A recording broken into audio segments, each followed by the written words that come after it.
ମାନେ ତୋରି ପାଇଁ ତୋ ପାଇଁ ସିରିଏଲରେ ଆପଣମାନେ ଦେଖିବାକୁ ପାଇବେ ଯେ ଆଜି ଜେଜେବାପା ଠିକ୍ ସମୟରେ ମନ୍ଦିରରେ ପହଞ୍ଚି ଚିକିକୁ ଉଦ୍ଧାର କରିଛନ୍ତି।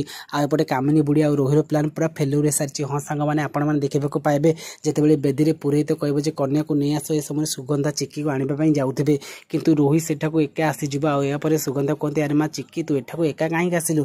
ଆଉ ଏହାପରେ ରାମ କୁହନ୍ତି ଯେ ମା କିଛି ବି ପ୍ରୋବ୍ଲେମ୍ ନାହିଁ, ଏମିତି ବି ଶୁଭ ମୁହୂର୍ତ୍ତ ଗଡ଼ି ଯାଉଥିଲା, ସେଥିଲାଗି ଚିକି ବୋଧେ ଏକା ଆସିଗଲେ, ତମେ ଏଥିପାଇଁ କାହିଁ ବ୍ୟସ୍ତ ପଡ଼ୁଛ?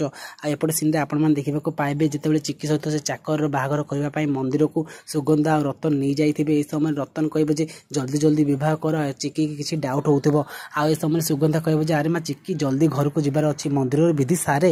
ଆଉ ଏମିତି କହି ଯେତେବେଳେ ସେ ଚାକର ସହିତ ଚିକିର ହାତ ଗଣ୍ଠି ପଡ଼ିବାକୁ ଯାଉଥିବେ, ଏ ସମୟରେ ଜେଜେବାପା ପହଞ୍ଚି ଯାଆନ୍ତି। ଆଉ ଜେଜେବାପା କୁହନ୍ତି ଯେ ସେଠାରେ କ'ଣ ଚାଲିଛି? ଆଉ ଜେଜେବାପାଙ୍କ ଭଏସ୍ ଶୁଣିଲା ପରେ ଆଉ ଜେଜେବାପାକୁ ଦେଖିଲା ପରେ ସୁଗନ୍ଧା ଆଉ ରତନ ଯାଇ ଲୁଚି ଯାଆନ୍ତି। ଆଉ ଚିକି ବୁଝି ନିଅନ୍ତି ଯେ କିଛି ନା କିଛି ଗଡ଼ବଡ଼ ଅଛି।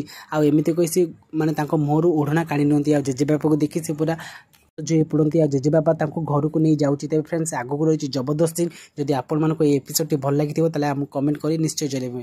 ନମସ୍କାର।